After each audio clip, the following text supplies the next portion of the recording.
শিয়ালের মতো তুমি হাজার বছর বেঁচে না থেকে সিংহের মতো তুমি বাঁচো একদিন, সিংহের মতো তুমি বাঁচো একদিন। ওপারের ডাকে সাড়া দিয়েও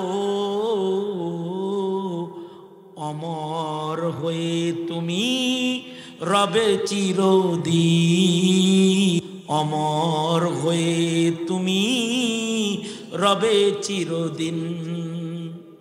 কিছু কিছু বুড়া আছে বৃদ্ধ বয়সেও গুনাহ করতে করতে মইরা যায়, মানুষ তার ভর্ৎসনা দেয়। আর কিছু কিছু আছে মুগ্ধের মতো মুগ্ধ ছড়ায় মইরা যায়, অথবা ওলি বুজুর্গের খাতায় নাম দিয়া মইরা যায়। তাদের জন্য জাতি কেঁদে কেঁদে আল্লাহর কাছে জান্নাত চায়। হাজার বছরের হায়াতের দাম নাই।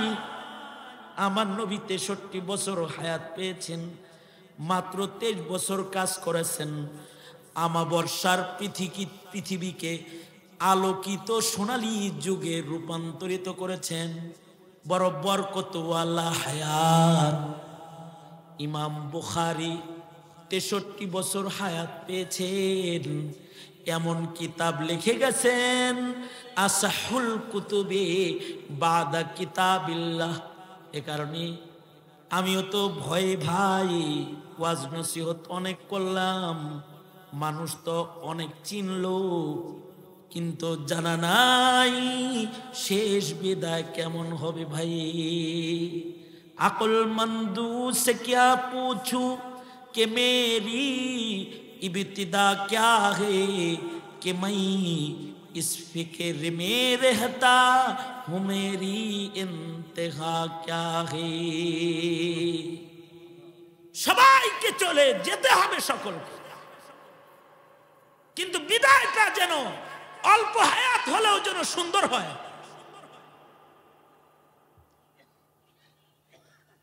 আমার কাছে এক যুবক এসে বলে, হুজুর আপনার হাত দেন, এই দেখেন গুলি, এই যে গুলি, এই যে গুলি, এই দেখেন কাটা দাগ পায়, চাইনিজ কোরালের কোফের দাগ। কয় হুজুর 10 বছর ঘরের বাইরে আসি নাই, পালায় ছিলাম 10 বছর বিদেশে, 10 বছর পরে বাইরেছি। আমারে যদি হাসিনা দলের লোকেরা পাইতো আমার মাইরা লাইতো। আমি বললাম খুব অত্যাচার জীবনে আপনিও করছেন তাইলে। আর কথা কয় না, না দলের জন্য কি না করলাম জানি না, দল এখন আমার কদর করবে কিনা। দলের জন্য কি করছেন?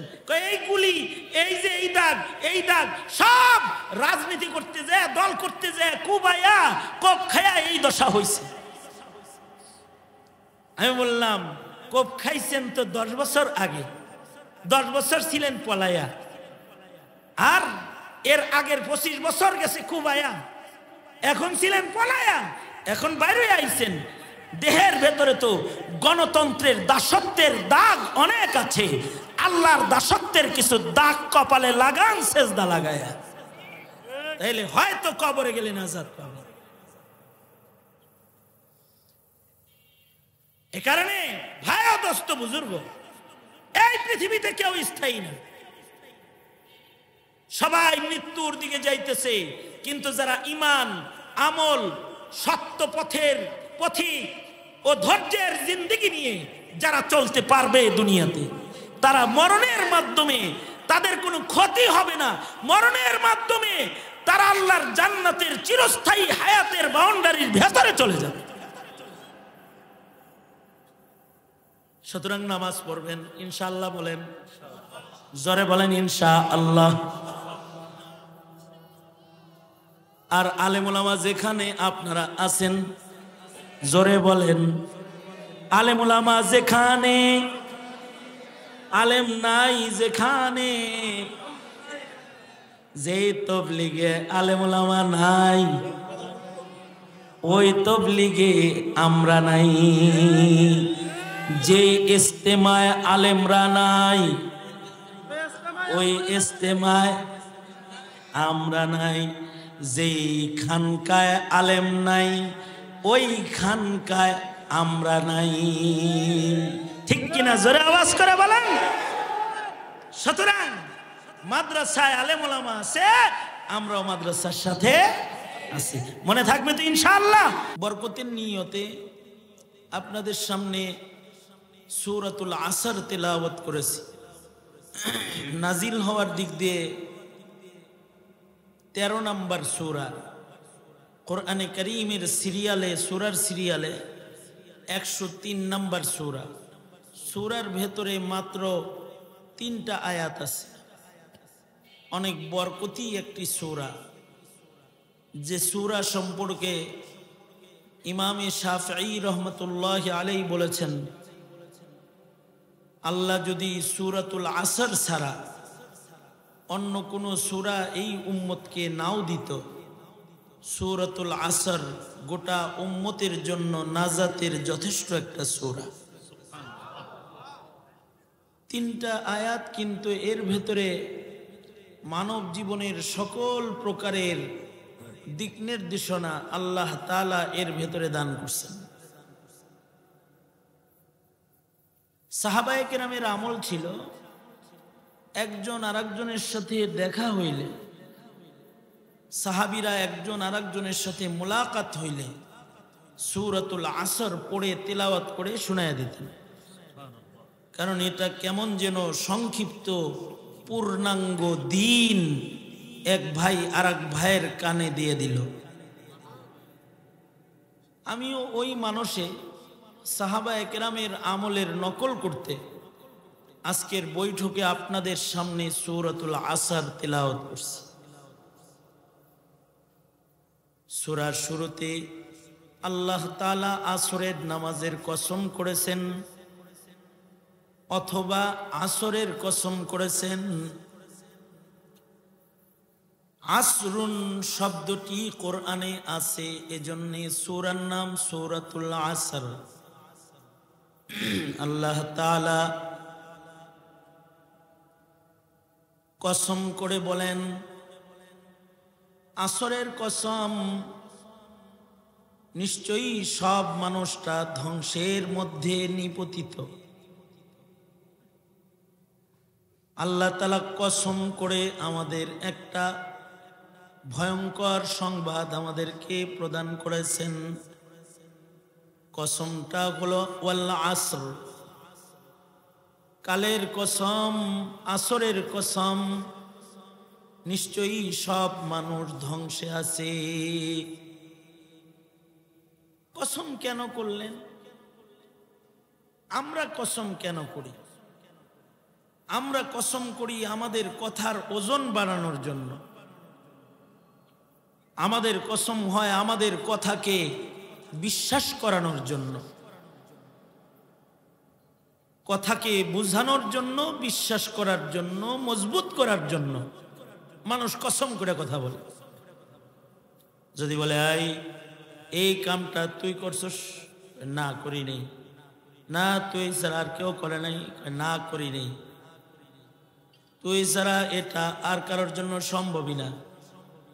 দেখো ভাইজান, খামখা একটা জিনিস আমার ঘাড়ে চাপায়ও না, আল্লাহর কসম আমি এটা করি নাই।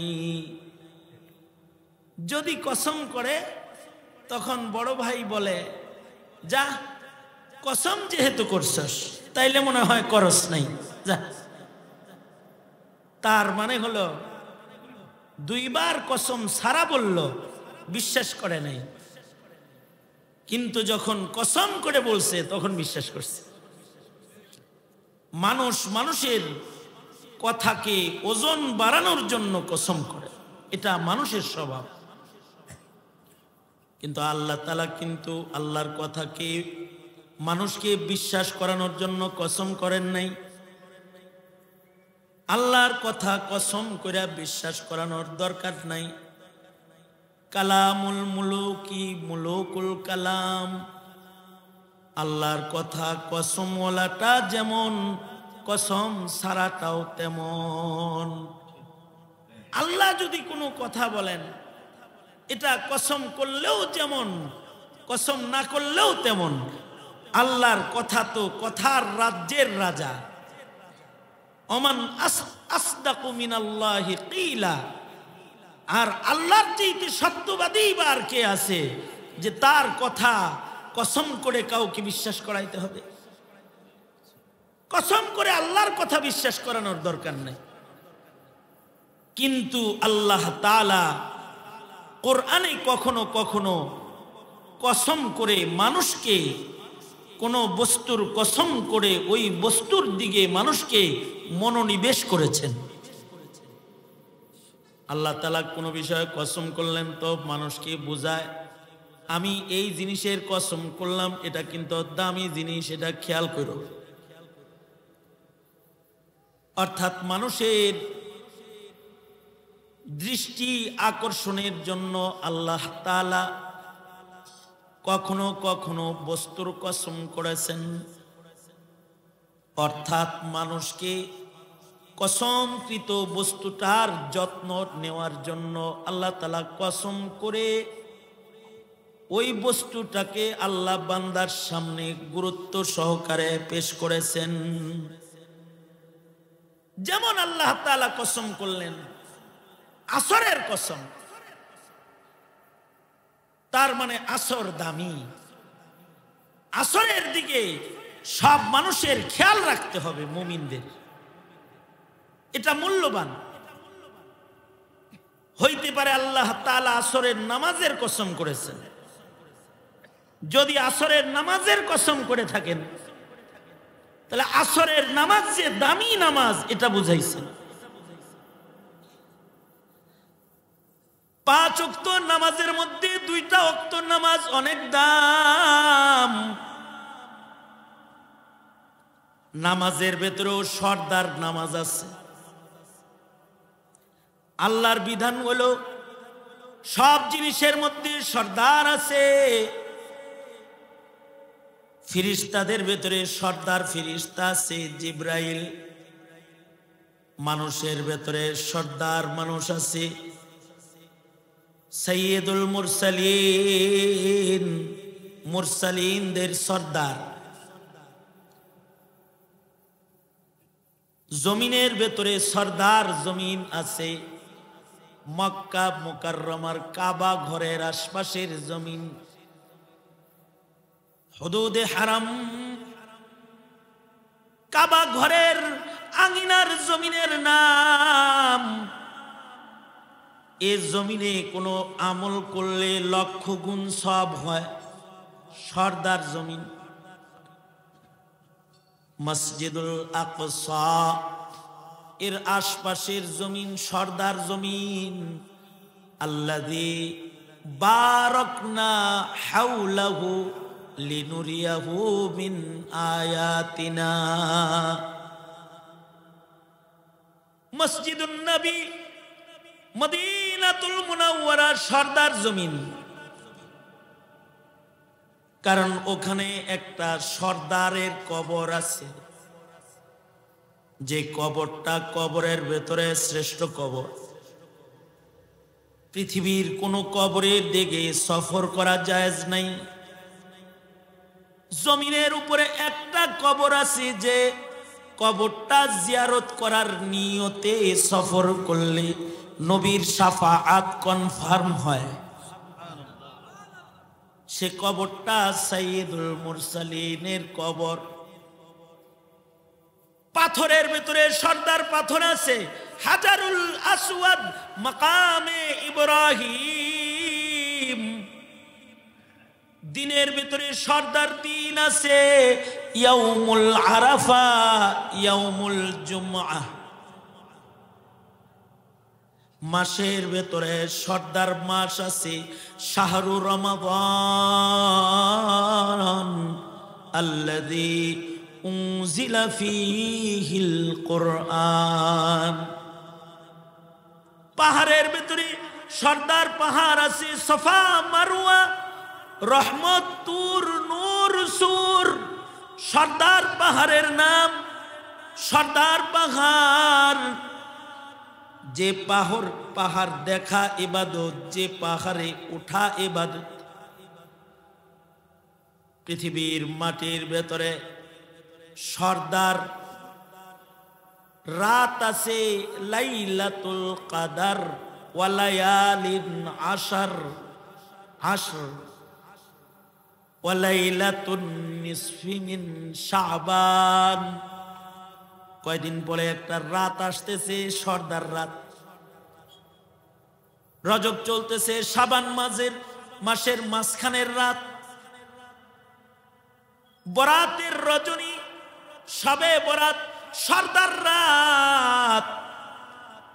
রমাদানে একটা রাত আছে কদর রাত, লাইলাতুল কদর, সর্দার রাত।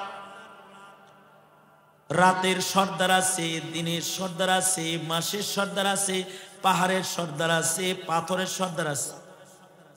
24 ঘন্টার ভেতরে সর্দার ওক্ত আছে। দামি দামি 2টা ওয়াক্ত 24 ঘন্টার ভেতরে আছে।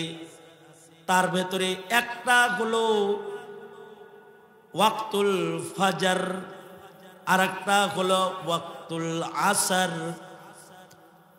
ফজরের ওয়াক্তটা হলো মাকামে নবুয়ত, আর আসরের ওয়াক্তটা হলো মাকামে বেলায়াত।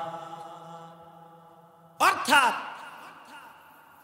লক্ষাধিক নবী রাসূলকে আল্লাহ তাআলা ফজরের নামাজের ওয়াক্তের সময় নবুয়াতি হাদিয়া দিছে। আমাদের নবীজিকেও নবুয়াত আল্লাহ তাআলা ফজরের নামাজের সময় দিছে।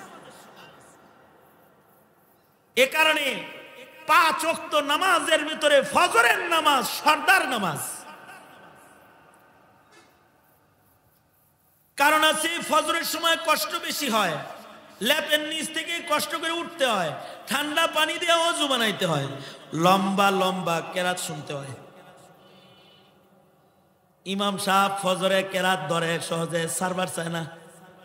মুসল্লি ঘুমের থেকে উঠে গেছে, নামাজেও ঘুমায়, আর কয় ইমাম কেন এত লম্বা কেরাত কয়, একটু কম করে পড়তে পারে না।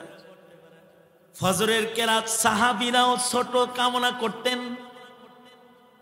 হযরত আবু বকর নামাজে ফজরে তিলাওয়াত করতেছে, সাহাবী বলে আমরা পিছন থেকে কইতেছি কি ব্যাপার, রুকুতে যায় না কেরে, সূর্য উঠা যাইব তো।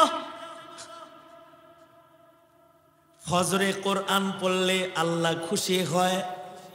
আকিমিস সালাতা লিদুলুকিশ শামসি ইলা গাসাকিল লাইলি ওয়া কুরআনাল ফাজর ইন্না কুরআনাল ফাজরি কানা মাশহুদা। ফজরের সাথে কোরআনের সম্পর্ক, এ কারণে ফজরে কোরআন লম্বা পড়া হয়। যারা ফজরে যায় তাদের নাম সর্দারের, আবেদদের সর্দার আবেদের খাতায় আল্লাহ তুইল্লা দেয়। আর যারা ফজর ছাইরা দেয় তারা ফৈন্য হয়ে যায়, এদের নেক নষ্ট হয়ে যায়। যারা ফজর ইবাদত করে আল্লাহ তাআলা আবেদদের সর্দার হিসেবে তাদের নাম উঠায়া দেয়। এ কারণে ওলি বুজুর্গরা ফজরের সময় বিছনায় থাকে না, তারা ফজরের আজান হলেই মসজিদে চলে যায়। ফজরের আগে উঠে ঘরে নামাজে দাঁড়ায় যায়, কারণ ফজরের সময়টা দামি। এ সময় নবুয়তের বন্টন করা হয়েছে। আল্লাহু আকবার বলেন জোরে। বাবা আদম থেকে শুরু করে আমাদের নবী পর্যন্ত সব নবীর নবুয়ত মিলছে ফজরে। আর আসরের সময় বেলায়েত বন্টন হয়। যারা আসর হিফাজত করে তাদের নাম ওলির দপ্তরে লেখা হয়, কারণ আসর হিফাজতকারীরা বড় সতর্ক নামাজ। কারণ হলো আসরের ওয়াক্ত দুর্বল ওয়াক্ত, হেলায় খেলায় নামাজ কাজা হয়। একটা নামাজ আছে ঘুমন্ত বেশি কাজা হয়, তার নাম ফজর। আর একটা আছে জাগ না থাকেও কাজা হয়, এটার নাম আসর। বাজারে গেছে, বাজারে আজান দিছে, কয় বাজার কই রাখবো, বাজ্যা নামাজ পড়ি গা। অবহেলা করে বাড়ি এসে নামাজ পড়বো বলে রওনা দিছে, রিক্সা নিছে, চাক্কা পাঞ্চার হইছে। বাড়ি পৌঁছতে পৌঁছতে আর এক রিক্সা ভাড়া করে পৌঁছতে পৌঁছতে আসর গেছে। বাস স্ট্যান্ডে নামছে, এখানে আজান দিছে, মাদ্রাসায় ঢুকে আসর পড়লে আসর হিফাজত হয়। চিন্তা করলো 5 মিনিট লাগবো বাসায় যাইতে, বাসায় যায় হাত মুখ ধুয়ে পড়ি। বাসায় গেছে, দরজা খুলছে, কিন্তু দরজা খুলছে এর বাচ্চায়, বাচ্চা ছোট, হ্যার নজর বউর দিকে, বাচ্চার মাথা তো ছোট। এটা দরজা খুলছে, বাচ্চারে দেখে নাই, দিছে ধাক্কা, কপালে বাড়ি লাগা কপাল ফাটছে। বউর দাঁতানি খাইতে যায়, বাচ্চা লইয়া একদরে বাজারে গেছে, সিলাই কইরা আনতে আনতে মাগরিবের আজান দিছে। হেলায় খেলায় আসর কাজা হয়ে যায়। সামান্য অবহেলা করলে মাগরিব হয়ে যায়।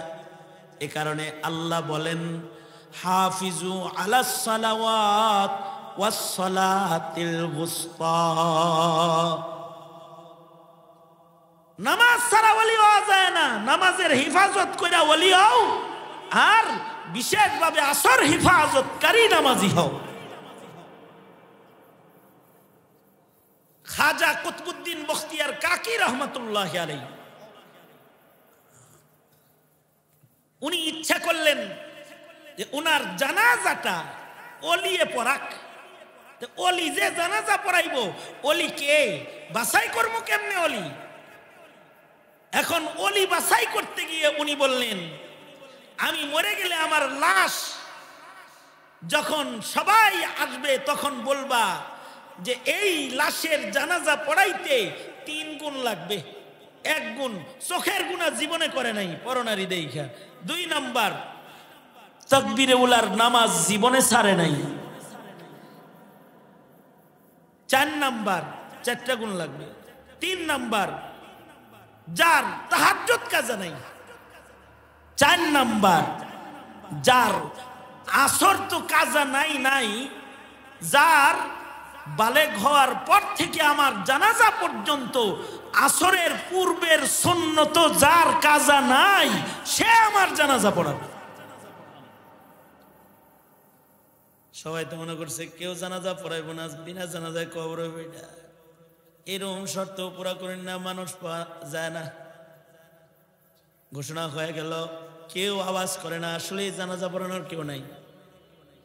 কিন্তু তৎকালীন সময়ের দিল্লির সুলতান ছিলেন শামসুদ্দিন আলতামাস রহমাতুল্লাহ আলাইহি। তিনি আস্তে করে সামনে বাইরে কাফন সরায়া বলে, আমার গোপন ইবাদত ফাঁস করার কারণ কি? যেহেতু আমার ইবাদত ফাঁসই করছেন, হাসরে যদি আমি রিয়ার কারণে ধরা খায়া যাই, আমাকে সারা কিন্তু জান্নাতে যায় না। এবং শামসুদ্দিন আলতামাস জানাজার ইমামতি করলেন। তার মানে এত বড় ওলি ছিলেন, আসরের নামাজ তো কাজা নাই নাই, আসরের সুন্নত কাজা নাই। আমাদের মাননীয় প্রধানমন্ত্রী অনেক নামাজি ছিলেন, উনি 80 রাকাত নামাজ পড়তেন, ডেলি তাহাজ্জুদ পড়তেন। কিন্তু শামসুদ্দিন আলতামাস ইবাদত করে অলি বুজুর্গ ভক্ত ছিলেন, কিন্তু আমাদের রাবিয়া বসরি ইবাদত করে মুদি ভক্ত আর নাস্তিক আর মুরতাদ ভক্ত। এটা হইল ব্যবধান, ফারাকটা এখানে। বুঝেন নাই কথাটা? তার ইবাদত ইবাদত না, যে ইবাদত করে কিন্তু আল্লাহর পছন্দ তার পছন্দ হয় না, তাইলে বোঝা যাবে তার ইবাদত আল্লাহর পছন্দ হয় না। এটাকে ইবাদত বলে না, এটাকে বলে নেফাকাত। এটাকে কি বলে জোরে বলেন? নেফাকাত, মুনাফিকি। তাইলে যারা আসর হিফাজত করবে তারা পাবে বেলায়াত। তাই আসরের ওয়াক্তটা গুরুত্বপূর্ণ একটা ওয়াক্ত। আল্লাহ ওয়াল আসর কসম করে বলে, এই আসর তাকায়া দেখ। অবহেলা করলে আসর যেমন বেলা ডুবে যায়, তোর জীবন তাকায়া দেখ। অবহেলা করলে হঠাৎ দেখবি আজরাইল সামনে খাড়া আছে আর তোরই ডুবে গেছে, মেলা ভেঙে গেছে। বান্দাকে আখিরাত মুখী করতে আল্লাহ বলে ওয়াল আসর, আসরের নামাজের কসম, অথবা হায়াতের কসম। হায়াত দামি, চলে গেলে আর আসে না। হায়াতকে অবহেলা করে নষ্ট করো না। অথবা আসরের নামাজের মতো তোমার হায়াত যেন অবহেলায় ডুইবা না যায়। কারণ এক সেকেন্ড হায়াতেরও অনেক দাম। কেউ যদি এক সেকেন্ড হায়াত পায়, এক সেকেন্ড হায়াত দিয়া জান্নাত কেনা যায়। এ কারণে মাসআলা হলো, বাচ্চা যদি জন্মের পরে শুধু কান্নার আওয়াজ পাওয়া যায়, এক সেকেন্ড হায়াত যদি প্রমাণিত হয়, তাহলে এই বাচ্চাটা জান্নাতে যাওয়ার উপযুক্ত মানুষ হয়। আর এক সেকেন্ড হায়াত না পাইলে বর্জা আর ময়লা হয়, ময়লার স্তূপে অথবা মাটির গর্তে সে নিক্ষিপ্ত হয়। আর যদি এক সেকেন্ড হায়াত পায়, তাইলে তাকে কাফন পরানো হয়, নাম রাখা হয়, জানাজা পড়া হয়, মিল্লাতে রাসূলে তাকে কবরে নামানো হয়। তাহলে এই এক সেকেন্ড হায়াতের যদি দাম হয়, তাহলে যাদের হায়াত 30, 40, 50, 80, 90 বছর, তার জীবনে আল্লাহর কত দামি দামি নিয়ামত সে ব্যবহার করেছে। আর হায়াত কিন্তু সবাই চায়। খতিব সাহেব বললেন, মোহতামিম সাহেব, 500 কোটি টাকা খরচ করে কয় বছর? 1 বছর বাঁচতে চায়। 98 বছরের বুড়ারে জিজ্ঞেসি, চাওয়াটা কি আপনার? আর 2টা বছর হইলে 100 পুরা হয় আর কি। কিন্তু আল্লাহর রাসূল উল্টা। আল্লাহর রাসূল অতি বার্ধক্যের হায়াত থেকে পানাহ চাইতেন। আর জালে ওমর যেই বয়সে চোখ অচল, কান অচল, পা অচল, হাত অচল, এমন অচল হায়াতে করুণার পাত্র হওয়ার দরকার নাই। আল্লাহ তাড়াতাড়ি সুস্থ অবস্থায় লয়ে যাও। তবে বারিক ফি হায়াতি, ওগো আল্লাহ ভৎসনার হায়াত দিও না, বরকতের হায়াত দাও। যেমন 70-86 বছর হায়াত পাইল কেউ, কিন্তু তারে দেশের সব মানুষ দেয় লানত। আর আবু সাইদ চট করে মরে গেল, তারে সবাই মাহফিলেও দোয়া দেয় রহমত। শিয়ালের মতো তুমি 1000 বছর বেঁচে না থেকে সিংহের মতো তুমি বাঁচো একদিন। সিংহের মতো তুমি বাঁচো একদিন। ওপারের ডাকে সাড়া দিয়েও অমর হয়ে তুমি রবে চিরদিন। অমর হয়ে তুমি রবে চিরদিন। কিছু কিছু বুড়া আছে বৃদ্ধ বয়সেও গুনাহ করতে করতে মইরা যায়, মানুষ তারে ভর্ৎসনা দেয়। আর কিছু কিছু আছে মুগ্ধের মতো মুগ্ধ ছড়ায় মইরা যায়।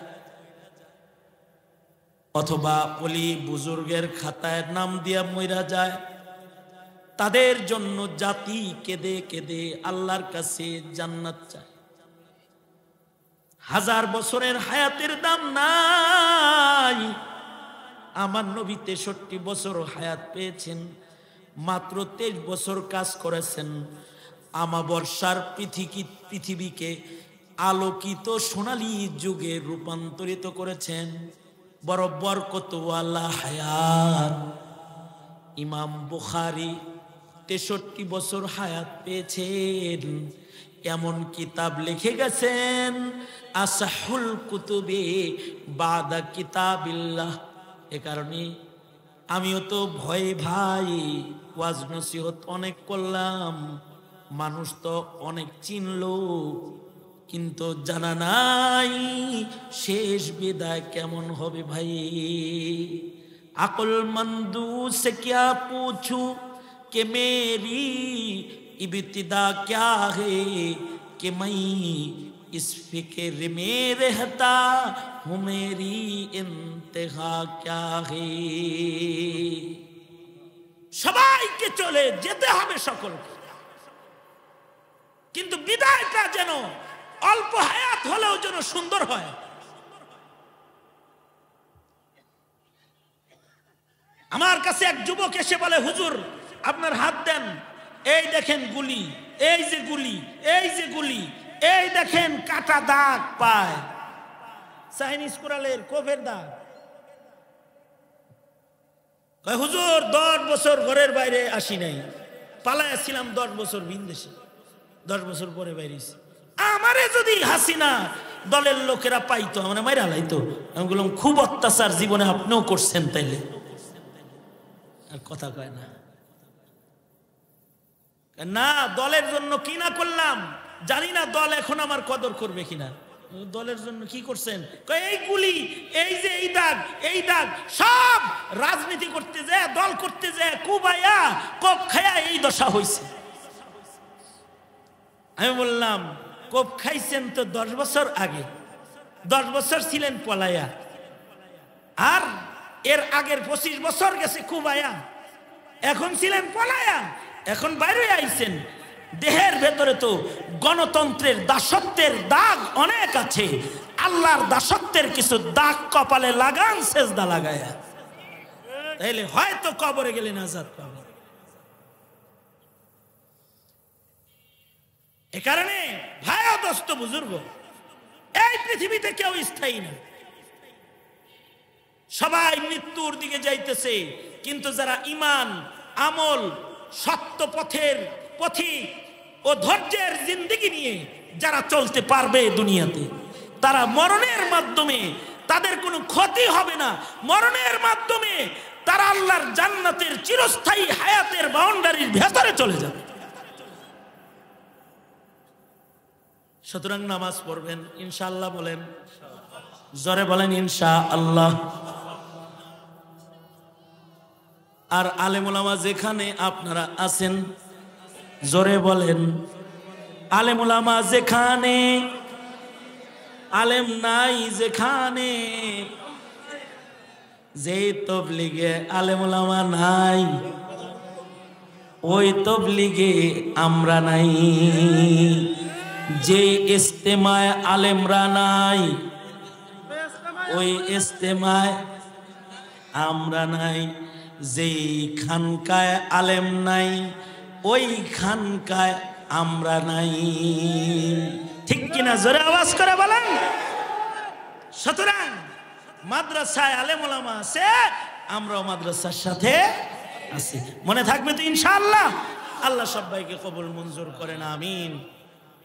এই কয়েকটা কথা বৈশা সূরা আসর সামনে রেখে বললাম, যা বলছি আল্লাহ আমল করার তৌফিক দান করেন, আমিন। আমাদের সবাইকে আল্লাহ কবুল করেন। হুজুর দোয়া করেন। না না প্রশ্নই ওঠে না। আমি শুধু একটা কথা বলি, আজকে যারা সুলতান মুআজ্জিন ডক্টর খালেদ সাইফুল্লাহ শেখের বয়ান শুনে নেই, আপনারাই বলেন তারা কি বলেন বলেন বলেন। আর আমার কষ্ট লাগতেছে, আমি হযরতের একটা আদেশ না পালন করার কারণে, উনি বলছিলেন যে আজকে বয়ান করার জন্য, আমি করিনি।